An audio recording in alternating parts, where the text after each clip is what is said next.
the 4th, 2020 to the new Republic of the United States. First transcribed, well, I'm not going to read all that. Trusting our cause is just and having prayed for the fortitude of brave spiritual wickedness in high places, we citizens of America make this announcement to the shareholders of the U.S. corporation, including the City of London, the British Crown, and the Vatican, and their operatives in the media, government, and society. A second Declaration of Independence by the 50 United States of America, with the utmost respect and admiration for the founders of America and the framers of the original Declaration of Independence, the American people humbly emulate their thoughtful, measured response to certain perpetual and ascending tyranny and despotism. We too believe it is a moral obligation of those privileged with knowledge and opportunity to work on behalf of the people, that the people are served best when their benefactors choose unity over division, nationalism over globalism, sovereignty over submission, and liberty over oppression.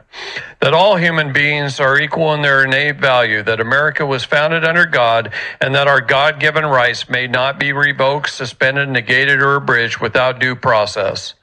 What distinguishes the Second Declaration of Independence from its progenitor is the subject from which we seek independence. Regrettably, to our great misfortune, shame, and dismay, and despite the recurrent warnings and accorded safeguards, a cabal of foreign investors and privateers have managed to gain possession of our land, our wealth, our labor, our well-being, our future, and even our children.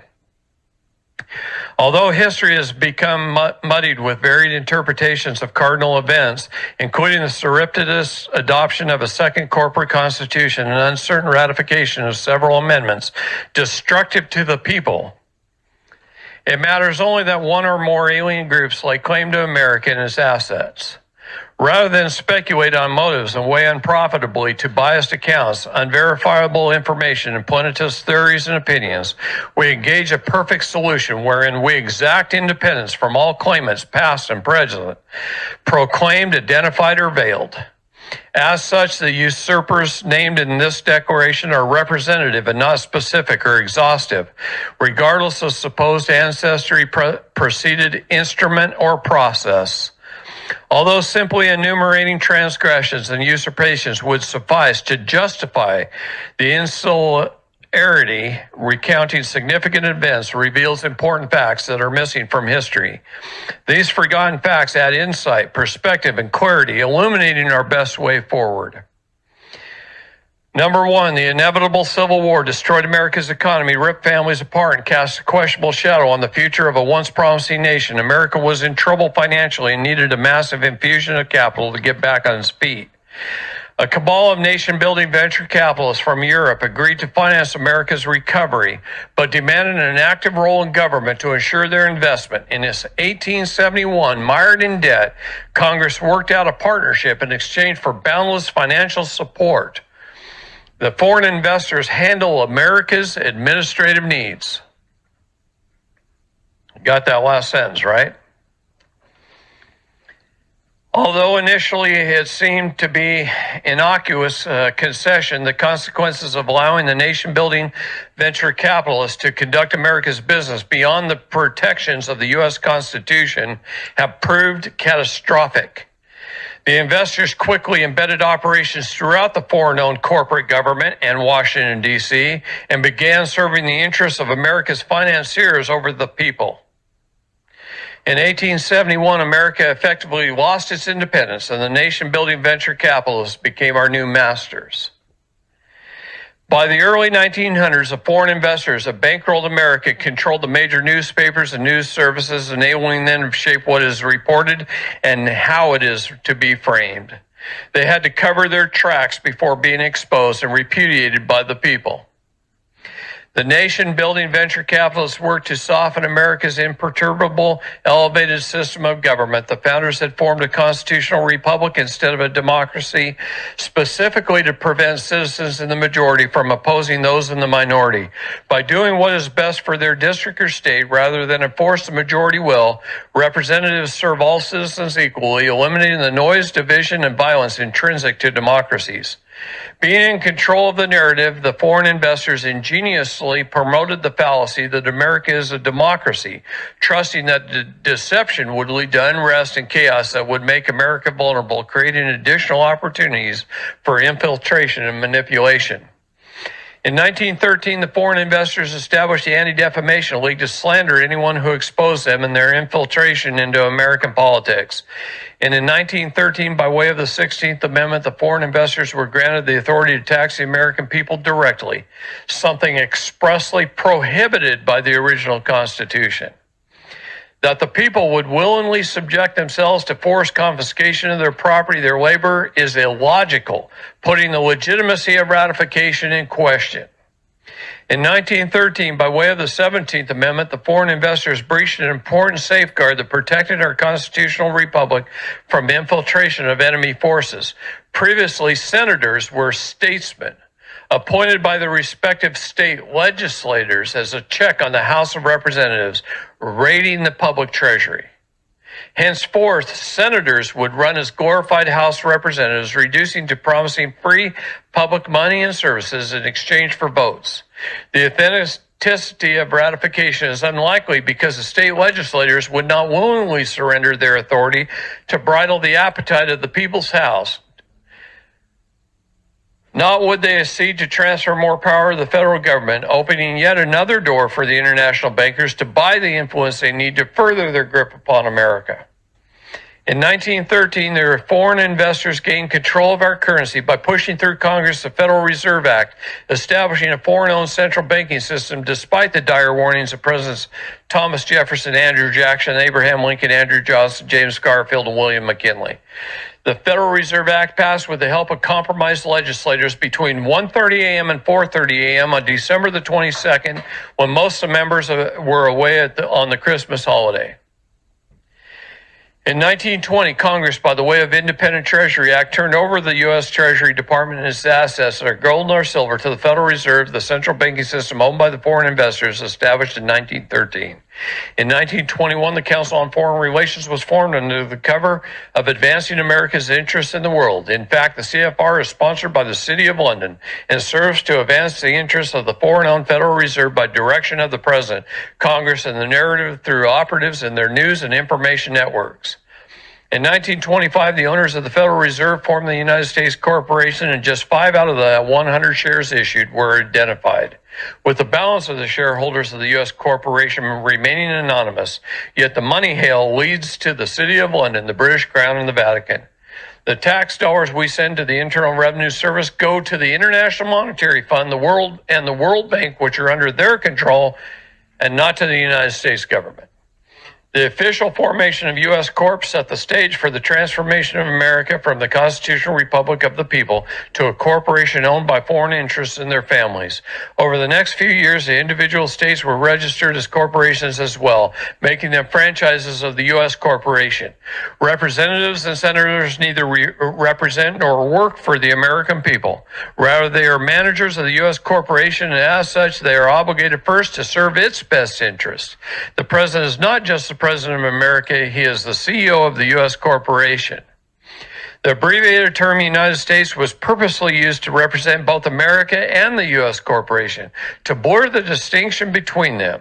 Similarly, the original U.S. Constitution was quietly supplanted by an impostor, a corporate all-capital letter Constitution that bears a similar name and appearance, again to confuse and deceive the American people. Specifically, the Constitution for the United States of America was replaced by the Constitution of the United States of America, in all caps, with the latter's corporate status becoming the supreme law of the land. In 1933, the U.S. federal government declared bankruptcy, and President Roosevelt, as acting CEO, signed over to the U.S. corporation all of America and its assets, including the people and our labor. The bankruptcy of 1933 that was arguably unnecessary and ceremonial in nature and contrived and orchestrated without the consent of the people, completed the heist and the transfer of America and its assets to the same foreign interests who own the U.S. corporation.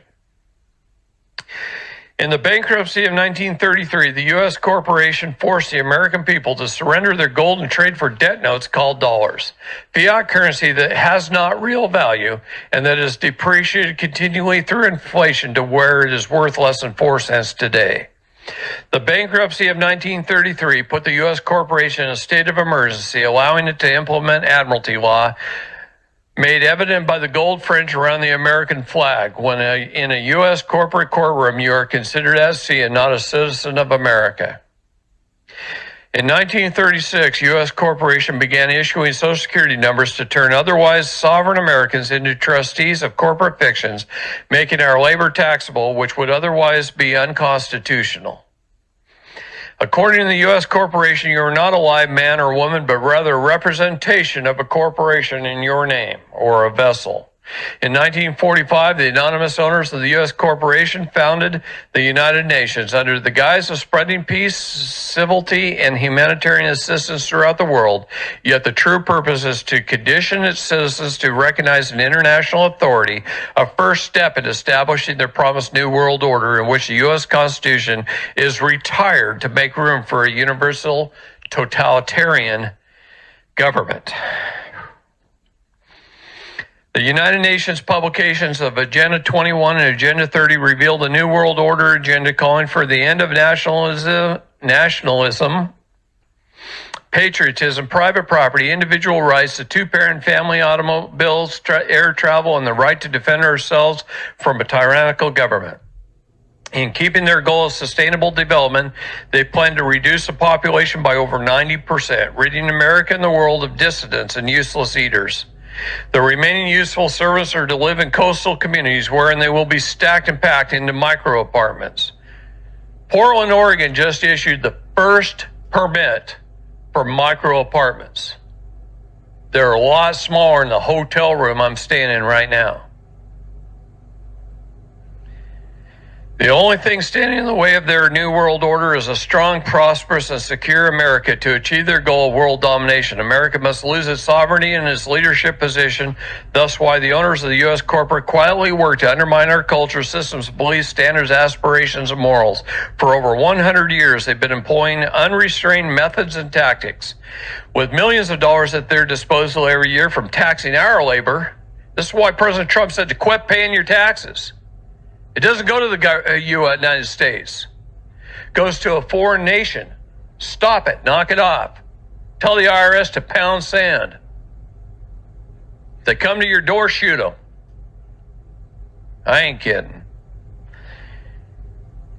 With millions of dollars at their disposal every year from taxing our labor, the owners of the U.S. Corp fund leftist nonprofit groups, including the Council on Foreign Relations, that work to subvert our nation and silence anyone in opposition.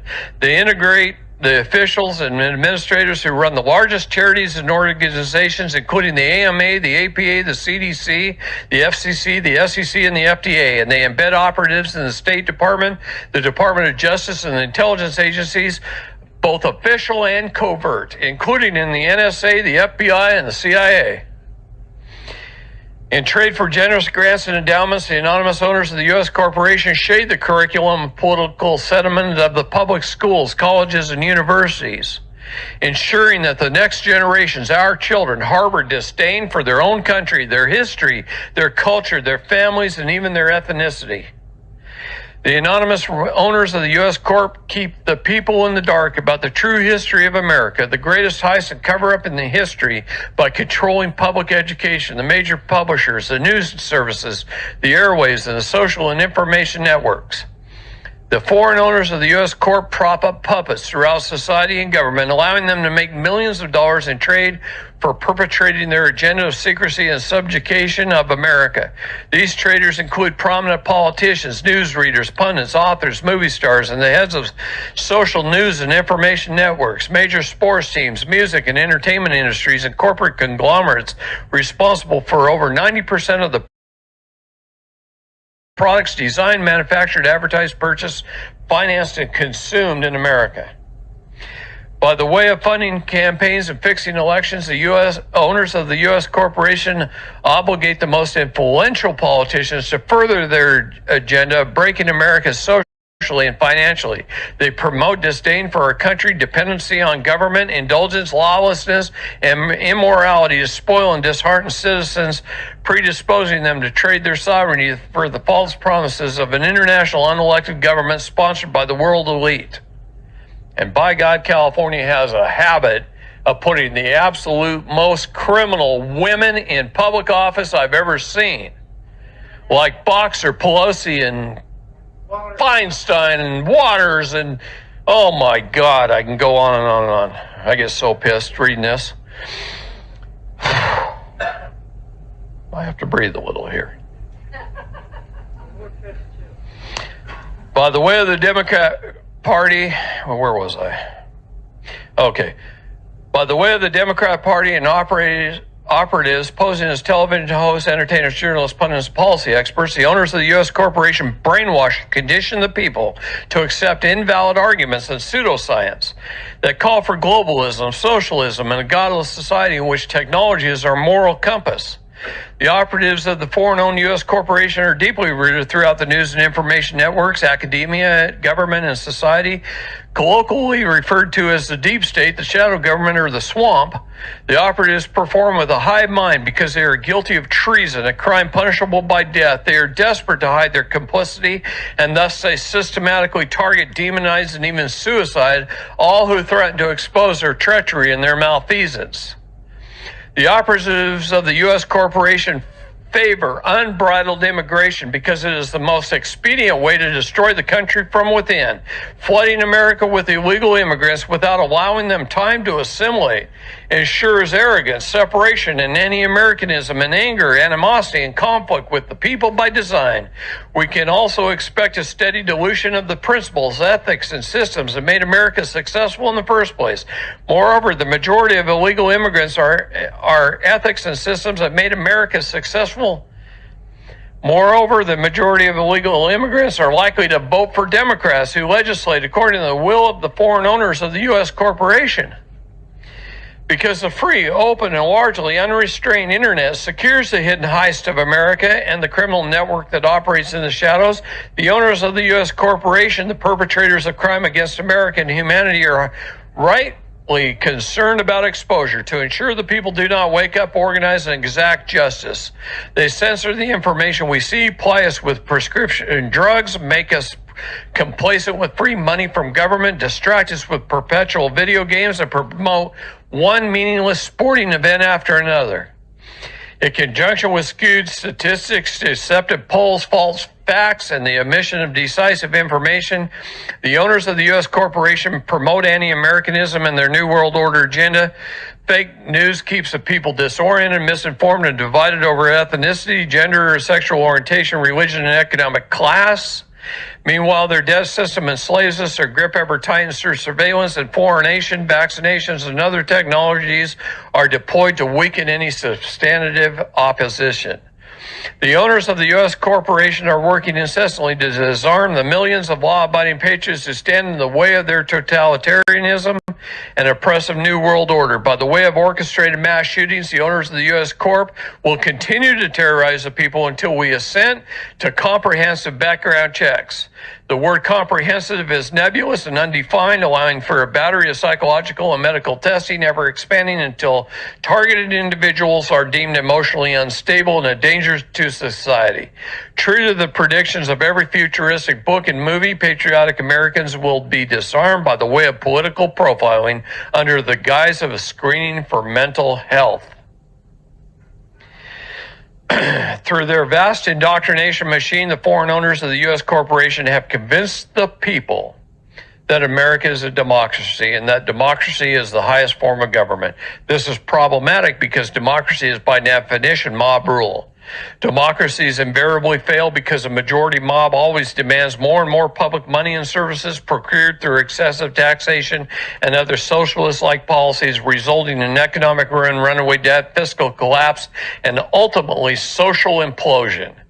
Opening the door for the promised, predicted, dreadful, and ever-looming New World Order because sovereignty is not sustainable without exposing the ills of democracy and reestablishing our elevated constitutional republic, we are compelled to make these following proclamations. that the word democracy does not appear anywhere in America's founding documents because the framers knew that democracy in any form or disguise is fatally flawed, leading invariably to oppression, unrest, societal failure, violence, and death. All modern forms of government are elected democratically. They differentiated only by who makes the decisions after the elections are over. In a democracy, citizens in the majority make the sales, leaving those in the minority oppressed. Consequently, a democracy is always noisy, divisive, divided, insufficient, unsteady, combustible, fiscally irresponsible, and short-lived. America was established as a constitutional republic. Those elected must not do the bidding of the citizen majority, rather they must do what is best for their district.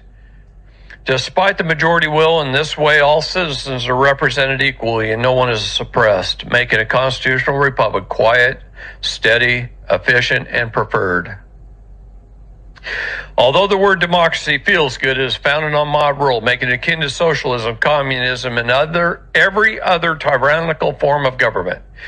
Finally, Article QV, Section 4 of the U.S. Constitution resolves any doubt. The United States shall guarantee to every state in this union a Republican form of government. Having exposed the greatest heist and cover-up in history, we're able to summarize. America and its assets were quietly hijacked, and the cover-up has resulted in the unthinkable crimes against the people and humanity. Allowing the hostile takeover to stand will lead eventually to complete and irreversible subjugation and the ratification of truth, justice, and all that is good. This second Declaration of Independence distinguishes the United States of America from the subversive United States Corporation. It asserts that the U.S. corporation was formed illegally, that it is foreign owned, and that its shareholders have been quietly at war with America for over 150 years. Treasonous operatives embedded within government and the fake news networks purposely divide the citizenry and facilitate conflict among the nations. To hide that the U.S. corporation was formed illegally, that it is foreign owned, and that its shareholders have been at war. Treasonous operatives embedded within government and the fake news networks purposely divide the citizenry and facilitate this conflict among the natives to hide that the U.S. corporation is and always has been the only real enemy of America.